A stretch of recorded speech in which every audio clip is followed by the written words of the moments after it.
Ladies and gentlemen, I would like to welcome you to my perfect office, in my perfect life, in the perfect world that I live in, where everything goes according to plan and nothing, I do mean nothing, is out of place. I have my drones on the wall behind me. There's even a little shadow box from a drone manufacturer that gave me something. I mean, look, I've got my big screen TV over here, and I've got a couch to lay on. I mean, this is just my office. Can you imagine how perfect my life must be based on the simple magnificence that you have right here? However, what you might notice is that everything I just said is complete and utter bullshit. This is my desk. It is, for lack of a better word, a complete and total shit show. And look, if we go over here, we can see this mess. Bunch of crap. Look, boxes on the floor. I mean, props just sitting there. No organization whatsoever. There's my drone bag, which is nice. This section of the office is not too terrible. It's the pillow where my dog sits. I've got a random lock right there. You can see my lights. Here's my perfect set. And I've got some pretty pictures that I took over there. Oh, look, there's just a random power adapter sitting right there. Joyous. In today's episode, Chad Nowak and I talk a lot about how social media warps not only the person that is consuming social media, but also the person that is creating the content. And I can tell you, as a content creator, it has warped me in a lot of ways. Social media is great, it's awesome, but there's also a whole lot of crap in there. Hope you guys enjoy it. The other thing I wanted to talk about, and I really only have two topics, and maybe we can hit on a third, is it's related to mental health. And that is how social media kind of warps reality. And you know, the interesting thing, and the reason I really wanted to talk to you about this, is because I think you've been on both sides of this coin. I know I've been on both sides of it now. And I'll start us off this way. There was a study that was done about, was it middle school or high school girls, and the effect that Instagram had on them. And by and large, the effect of Instagram on this set of, it was a rather large set, was that it led to feelings of loss of self-worth and depression. And so do you think, from where you're standing, that reality gets warped when you are the observer of social media of most kinds? Oh, yeah. Yeah. If you allow it to be warped, but most people do. If you use it long enough, the more you use it, the more you allow it to get warped. And the type of person that I feel I am, I don't feel that that I would get suckered into this social media bullshit, as I call it. Yeah. But time and time again, I saw myself getting sucked into it. And so if it's something that, if you're a different kind of person where you need that, it's so easy to happen. And yeah, it's something you've got to treat very carefully. It can really screw with you, and like if you continue to use it, even though you avidly fight it, right, it will warp your sense of reality. Yeah. Like, case in point, you have a a relationship with someone, the relationship breaks down. What ends up happening with both sides? They try to put out on social media just how wonderful life is. Yep. And just to say, well, I'd never do that. I'm going, bullshit. I've never seen a person that hasn't done that. I've done it. Everyone I know, everyone does it. Life is grand. And at the same time, even though you know the other person is doing that, you can get suckered into, oh, they're having such a great time without me. Yeah. That's just one example of so many times of the way that it can get warped, and people sort of go, well, I don't fall for that. I'm going, well, if you use social media regularly, I'm sorry, but you do. It's just a human nature, and the only way to stop yourself from getting that warped perception is to stop using it. Mm-hmm. I stopped using Facebook and Instagram back around August. Mm-hmm.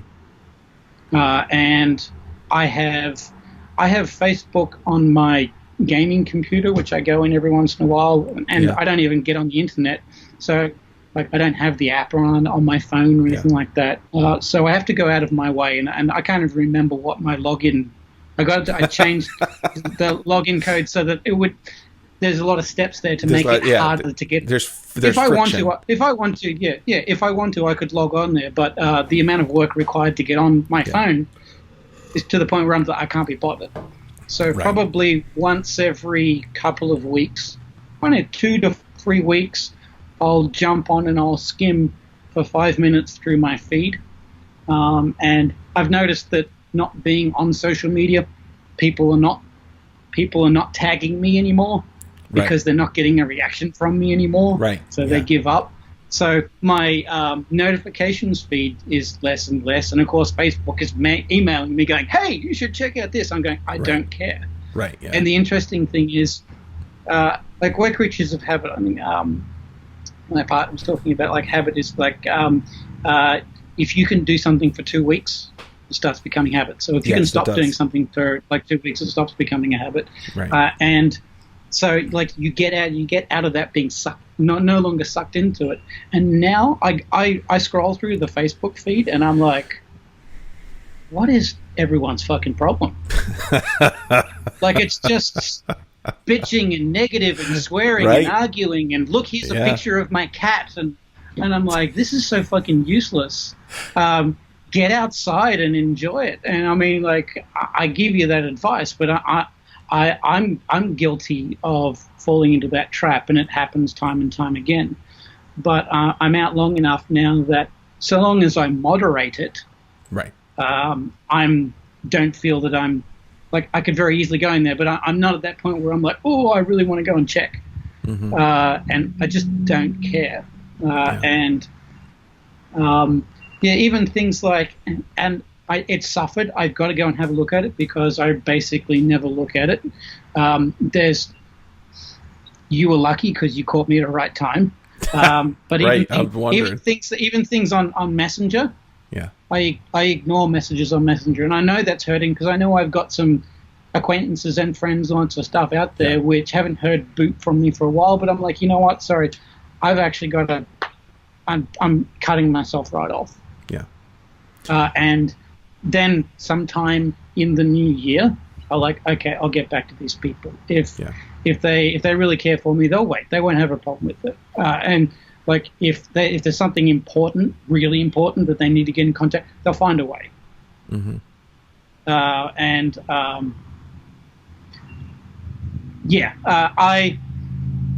It's done a lot of good. But social media, there's a lot of evil there. And it's not necessarily because of bad people. I would say to a degree it's the whole capitalist nature of places like Facebook who do whatever they can to keep you online. Right. Because that helps make them money. So that's one certainly evil area there. That they don't care about entertaining you. They care about making money.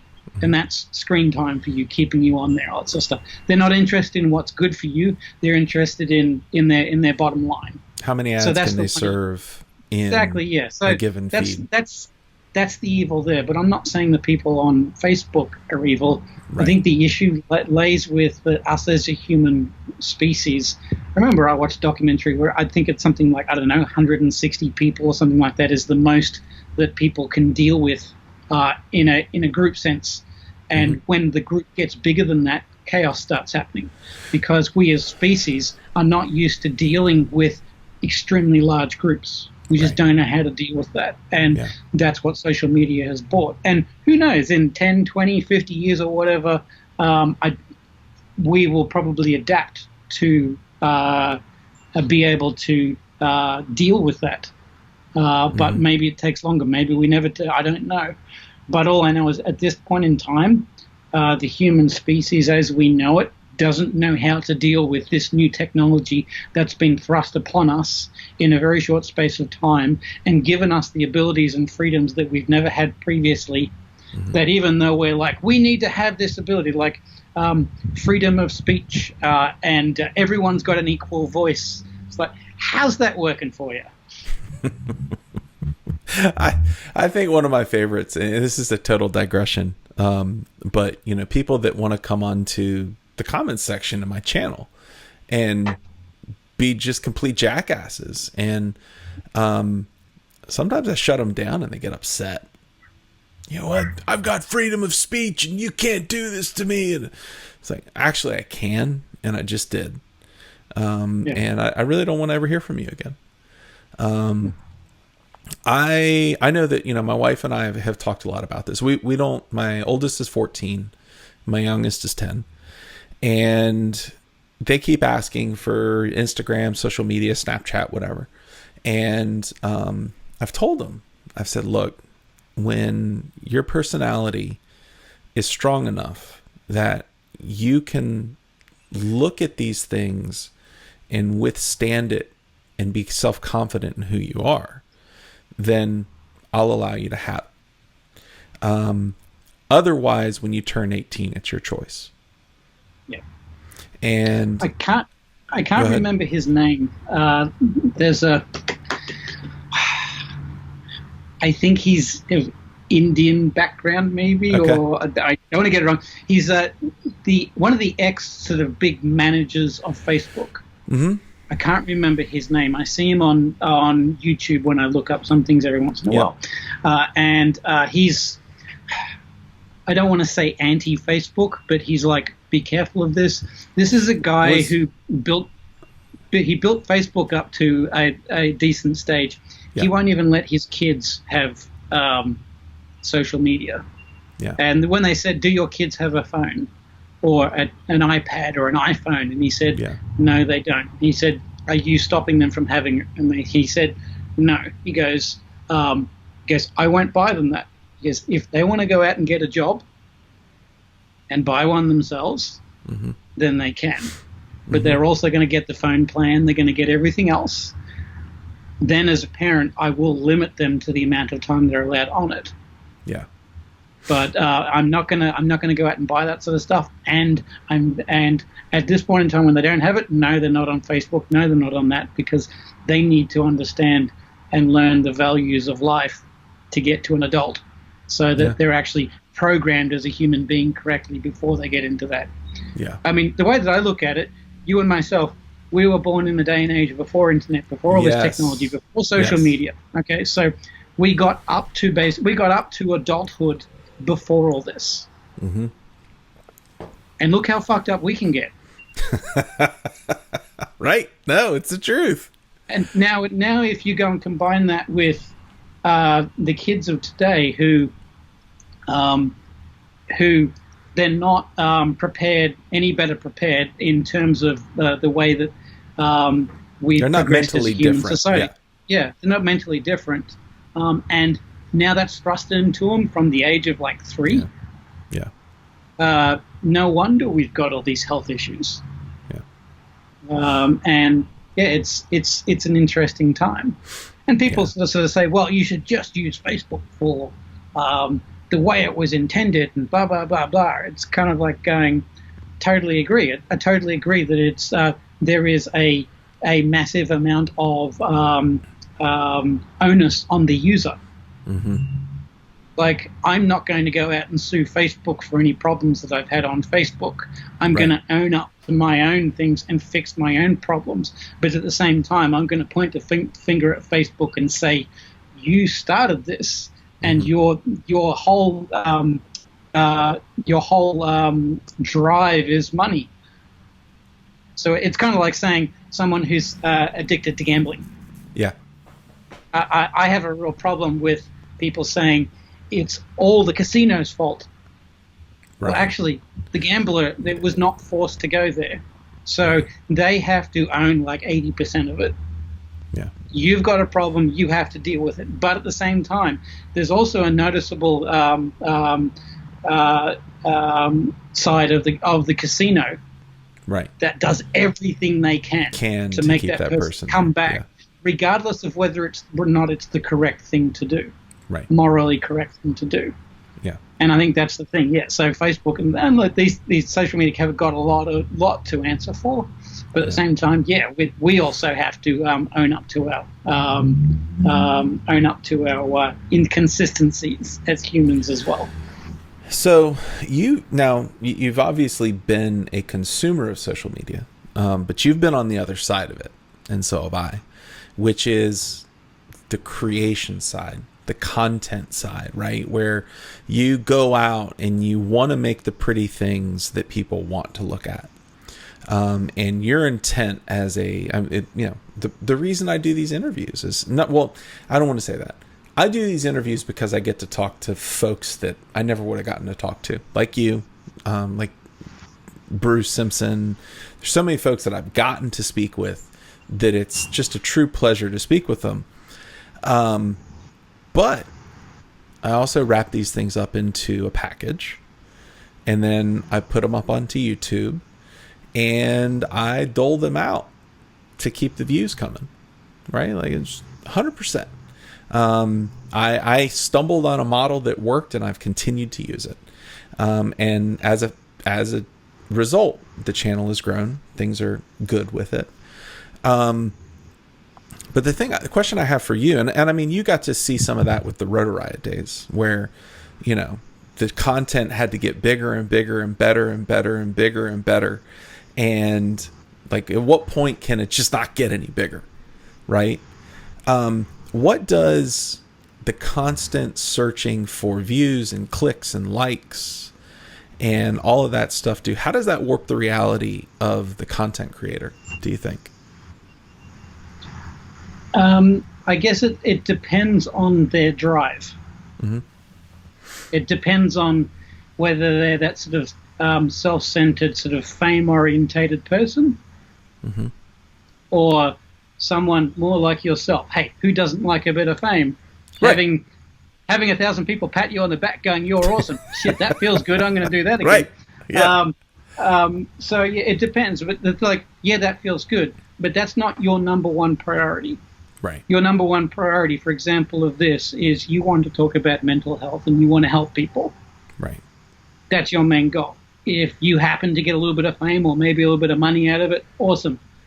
But the focus is not over there. So it really depends on where you go. So if someone like yourself, then I think it warps the reality a little bit in any case. How much it warps it depends on the direction that you're going.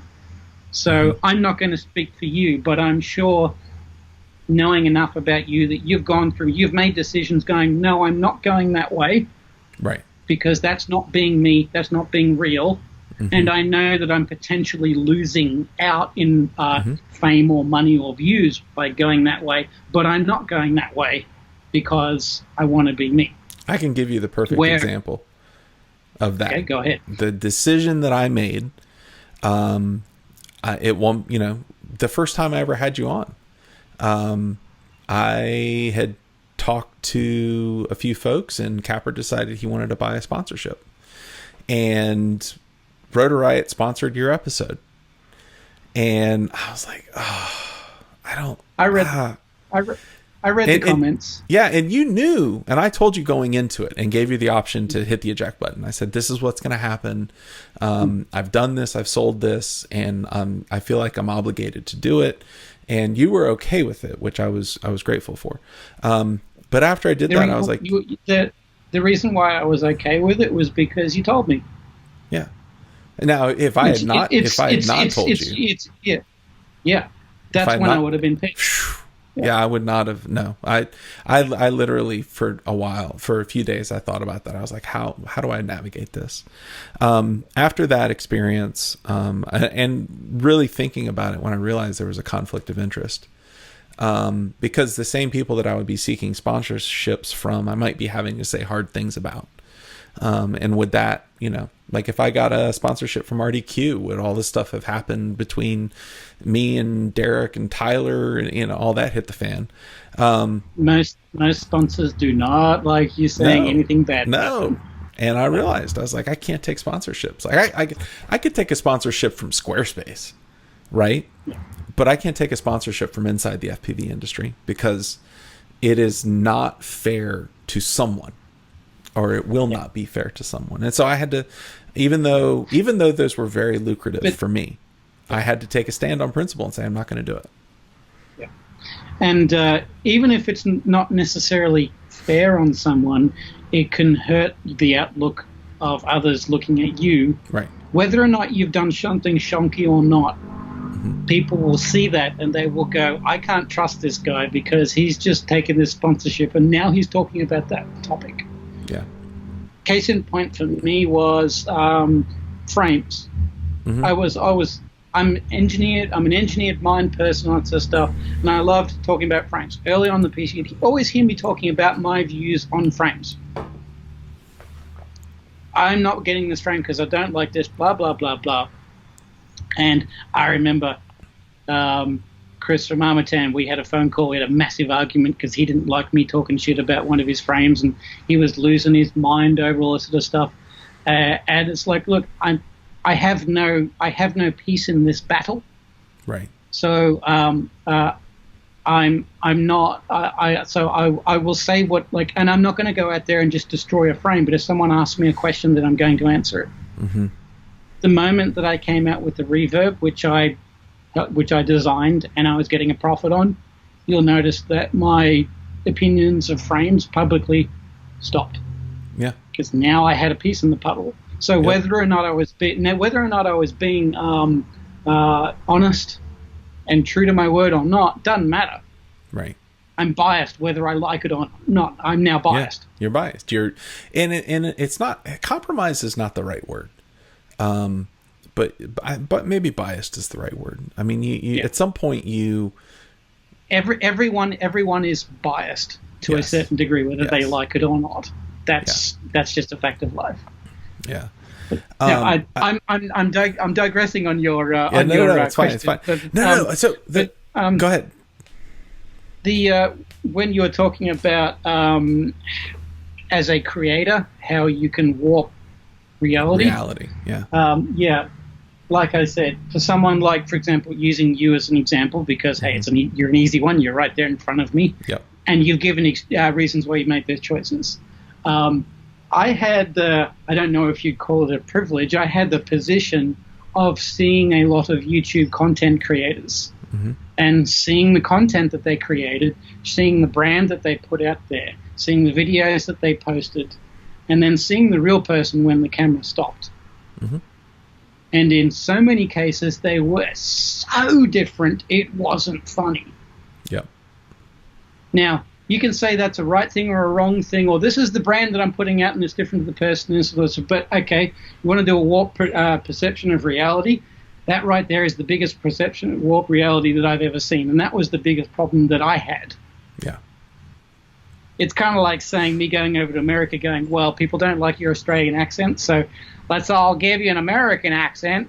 All of a sudden now I'm talking American because now I'm going to be more accepted in American. Yeah. That's the kind of thing that I'm seeing. That's not you. And I don't buy this sort of bullshit. Well, it's kind of like I'm an actor and I'm playing a part. Right. No. Yeah. Like in FPV, people were the brand. Mm-hmm. Like in Rotor Riot, people liked us for who we were. It's not because of how good of pilots we were and lots of stuff. They just liked the edginess and the type of people that we were. And like very early on, what you saw was who we were. Mm-hmm. There was still, even then, there's still a bit of warped reality in there. Because edit. The power is in the The edit. power. Oh my God, the power of editing. So one of the things that I saw very quickly was, okay, yeah, we're going to have our dramas, we're going to take the piss, we're going to have a bit of fun, but and I want to say to his credit, because I don't want to sound like a bad thing, but yes, this is warped perception. Everyone does it who edits, but Chad Kappa and his son, anyone who edited, Chad Kappa was very keen to not diminish the person, make them look like a fool. Right.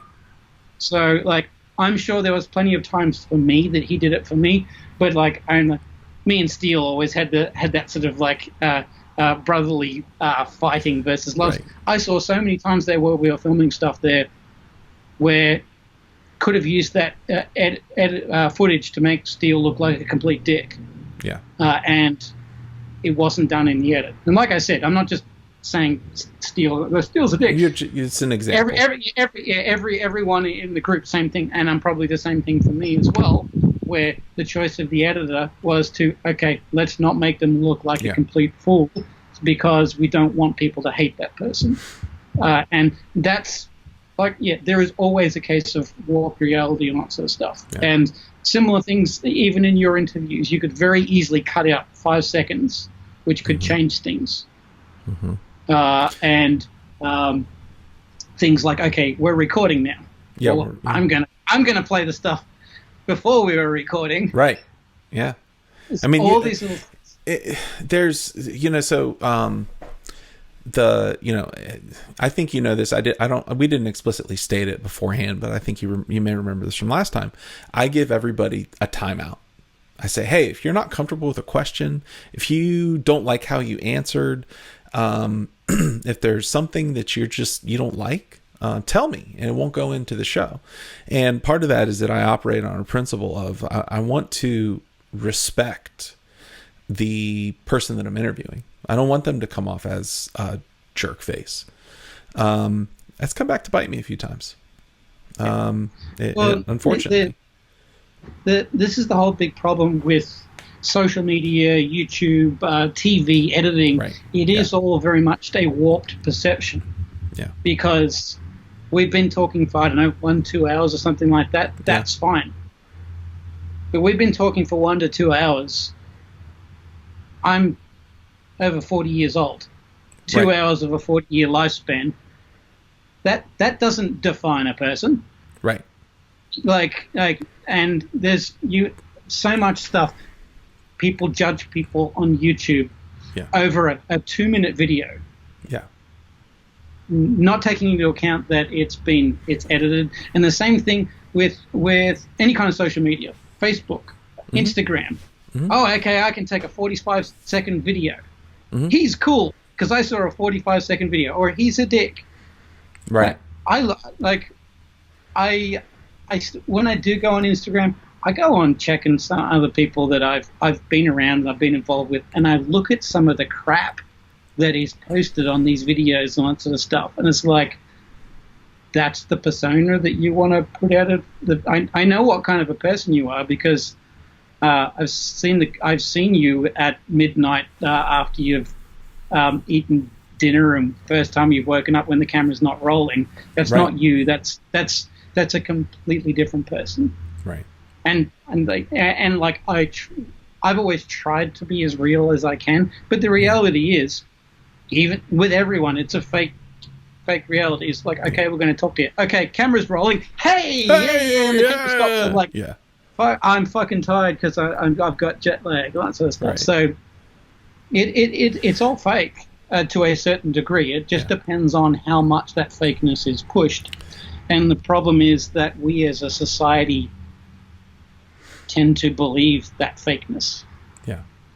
However fake it is. We'll get that 2 minutes and go, yeah, that's what it is like all the time. I don't think that the average person, and maybe I'm wrong, I don't think that the average person understands, number one, the power of editing. What you can do with Final Cut Pro or Adobe Premiere or some of the free ones is astounding with footage. The other thing, and this one would probably be a good one to talk about with you, flight edits. It took me 4 years to realize that the gods of FPV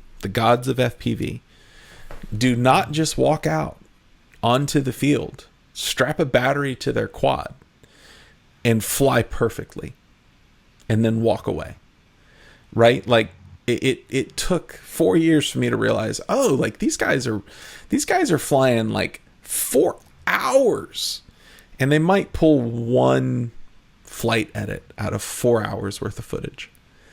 And it was like and it seems like such a simple realization, not to take away from the skills of the folks that are amazing. I mean, because, you know, some of these, I mean, they're very skilled. But yeah, just, you know, I finally put together probably the first flight edit that I think like really defines how I want my style to be recently. And it was a combination of 2 packs out of 8, which is not a ton.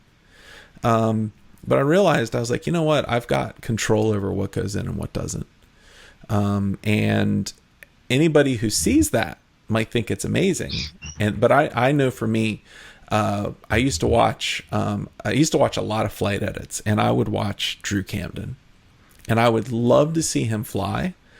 And then I would be so demotivated after I watched him fly, because I was like, I'll never be that good. Never be that good. And the fact of the matter is that Drew puts in a lot of time. I've actually seen him do it. So, I mean, when you are in the process of creating a work of perfection, do you feel like that changes the person that is doing the creation? Well, especially if you're looking for a work of perfection, yeah. I think that's the problem. A lot of people expect perfection, and the creative, the better you get, the more known you get, the more you expect perfection from yourself or doing the next big thing. You put this sort of undue pressure on yourself, and perfect example. So I recently. When my laptop got stolen in 2016, at the start of this year, it actually got found again. And about a month ago, I finally received it. I had to get it shipped back from Switzerland. I got it back. All the files are exactly the same. That's awesome. My Safari window was still open with all the tabs that I'd had open. All the programs were still there. Like, it was exactly the way that I had left it. In 2016, so it was even crazy just going through all the different tabs that I'd had open. It was, but yeah, I had videos on there and I'd had half-edited videos which were not good enough. Right. Yeah. And I look back at them and I'm sitting there going, "These are pretty good. This is pretty good." I mean, it's not as stable as today's stuff, but hey, this was back in 2016. Like, what was my problem with that? And like, for example, I posted a video of me in a glider. So in 2016, went over to Hawaii, and Sean McKinder was over there. He's one of the instructors of the gliding club, and he's like, "I want to take you out flying." I saw that. So I said, "Look, I'll make a video for you, and post it up, help for advertise your club and so forth." And I edited it within the first sort of month or two afterwards.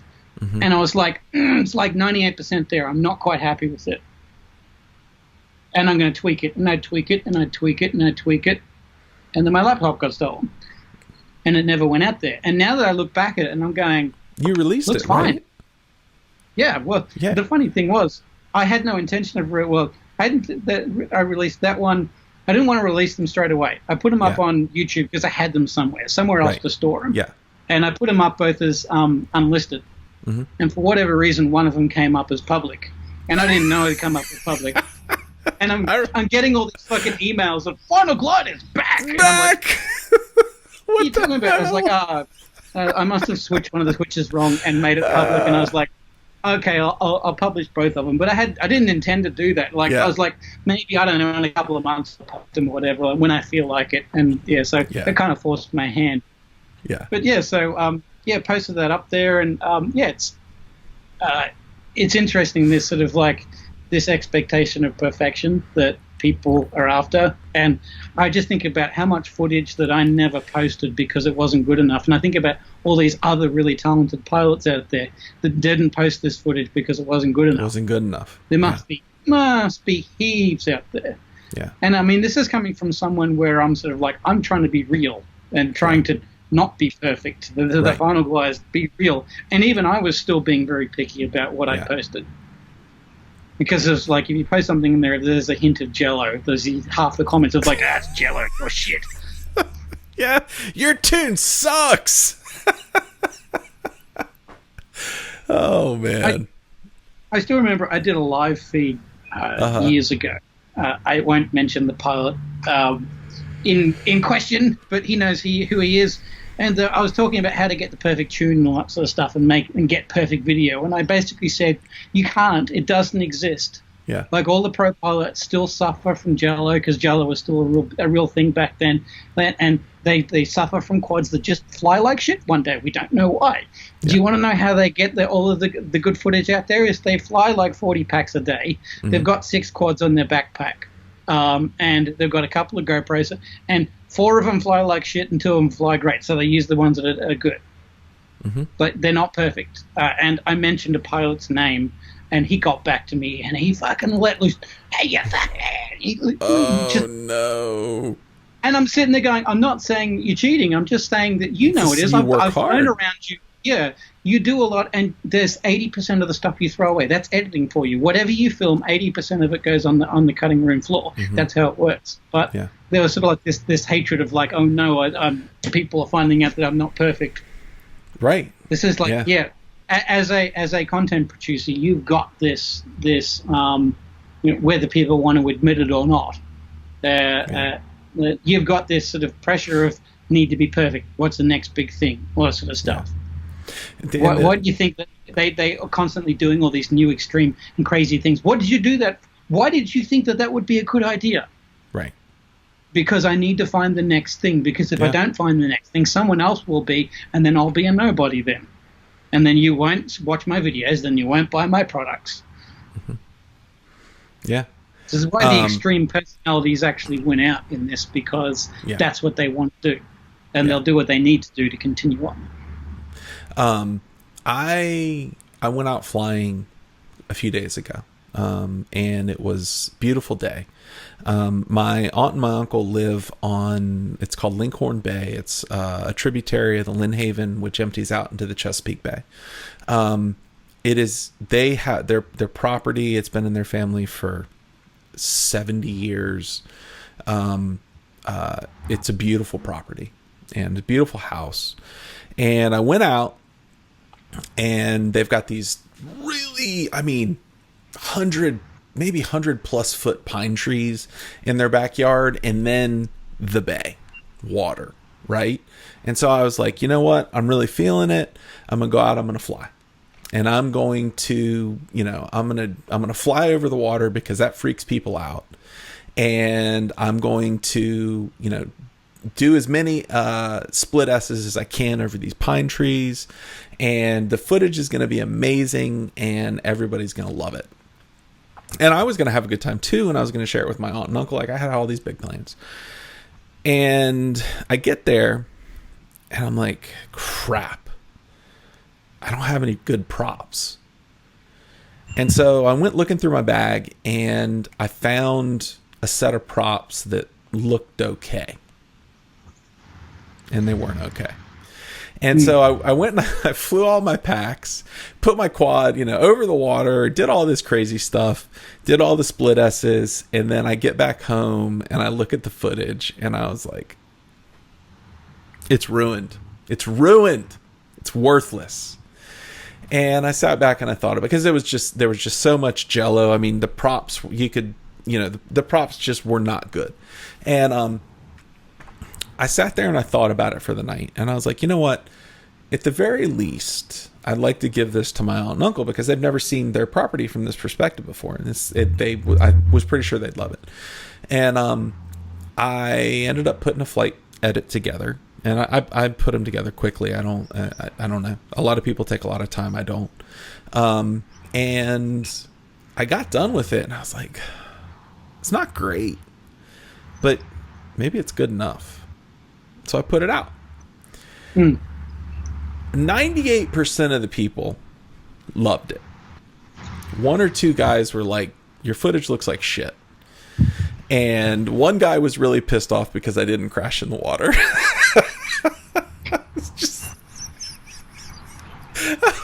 It's just like, come on, man. He sounds like a nice guy. I mean, dude, I sat there and read that comment, and I was like, what I really, and speaking of the personas, right? Because the persona that's on camera, the persona that's online is different than the persona that's in here. The real Michael wanted to respond with a comment of "fuck you, asshole," right? And then the online persona of the interviewer made some witty banter back that was, the guy probably never even read. And I did not respond with "fuck you, asshole." I responded with something else, and that wasn't quite so offensive. But it was interesting to me because it wasn't as good as my last flight edit, which I think is the best I've ever made, but it was good enough. And that actually, yeah. I was like, that's good. I appreciate that. So, it's one of those things. If it comes from the heart, then it doesn't matter about the quality of the footage. Right. And to me, you're going to wow people and you're going to get views and lots of stuff by doing extreme things and amazing stuff, lots of stuff, and full-on stuff. You're going to get the fame from that. Yeah. You're going to get the appreciation for doing something from the heart. Mm-hmm. And that was one of my big issues, like when I was early on, when vlogging became the thing and like the flight edits were dying. I was like, what the hell? It was because all of a sudden the heart and soul of FPV in terms of what we're showing the world is dying. Mm-hmm. It's like I'm trying to tell a story on lots of stuff versus now we're in the car and you're going to give an opinion on what you think bird shit tastes like, and going, this is really useful, and that's the big difference. My father actually said it once. He said, how many vlogs do you go back and watch a second, third, fifth, seventh, 10th time? Not very many of them, but there's plenty of flight videos out there that are done from the heart.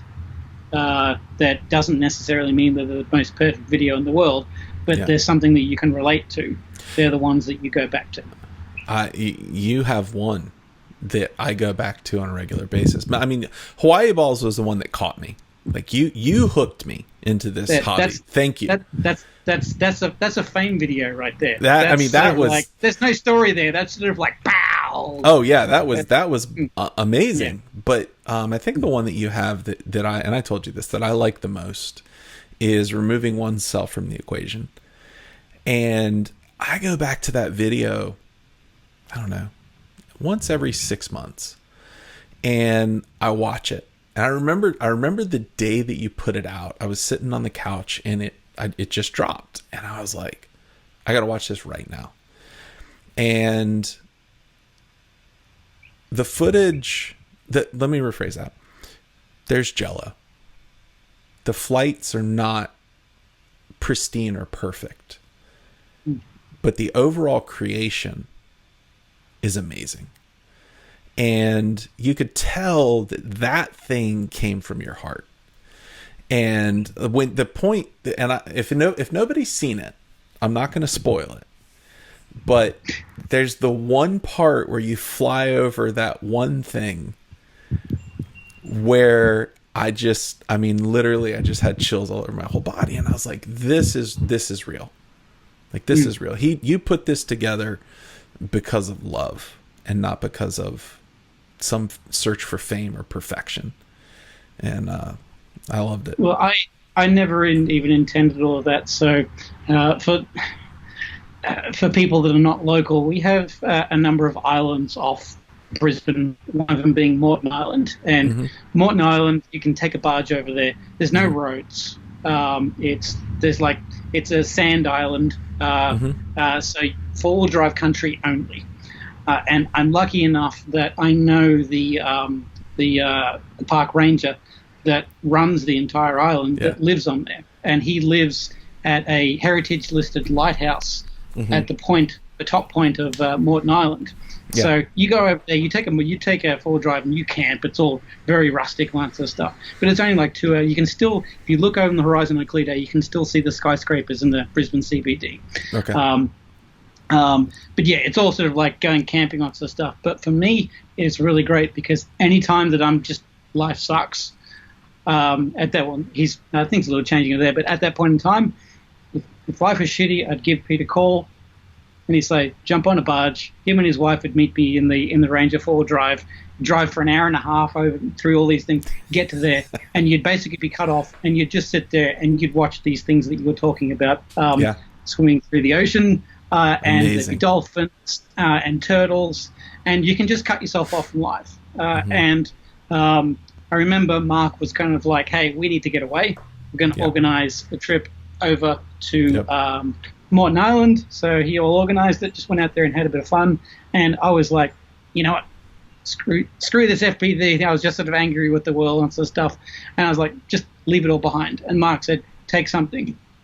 So I grabbed, it was the Vortex 230 prototype, one of the early prototypes. And I just went, it's the only thing I think of that's even remotely flying. I'll grab that. Stuck it on a backpack and went and flew. And that's when they were like, hey, we should go and film these things in the water. And then when the next day we went for a drive the entire week, you went all the way around the outside of the island. We just stopped at various locations and flew. And I came back and we're all sort of like the footage from these things in the water. Yeah. This is the coolest footage out there. And I knew that my footage wasn't perfect, but I was also I was kind of shitty with the whole FPV scene because it started becoming about the pilots. Right. And it was all about the pilots themselves and like the whole egos and fame and that sort of stuff. And that's where like the whole title comes from. Remove the pilot. Who gives a shit who it is? It's about just making something beautiful. This could be from anyone. Doesn't matter. Just appreciate it for what it is. Doesn't matter who's produced it. Yeah. And that's why I never even mentioned the bit at the end. I just put it in there.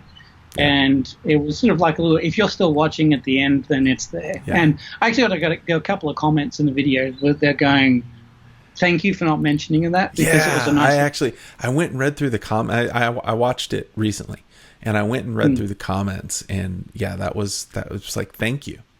I mean, people were thankful that you didn't clickbait it. You didn't do anything to call attention to that. And it was a surprise.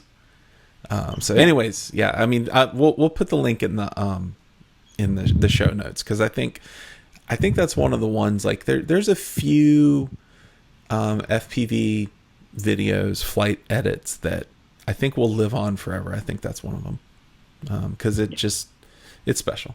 But so like I said, we're back here at my perfect desk in my perfect world and near my perfect house because we're in my perfect shed. It's all a bunch of crap. Chad's right. It is amazing how social media distorts our perceptions of reality.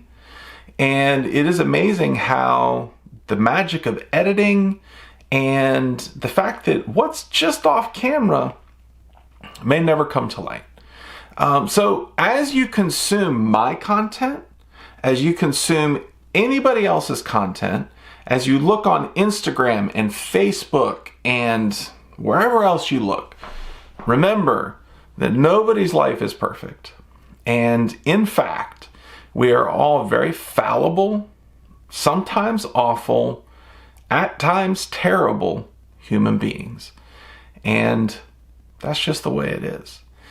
I want to thank my patrons. You guys are great. If you'd be interested in being a patron, there's a link in the description below. As well, there are links to Chad's videos below. I want to thank you all for watching. And, just speaking very briefly to the drama from the last episode, thank you all for bearing with me. I appreciate it. And I hope that you guys have a great day. Bye.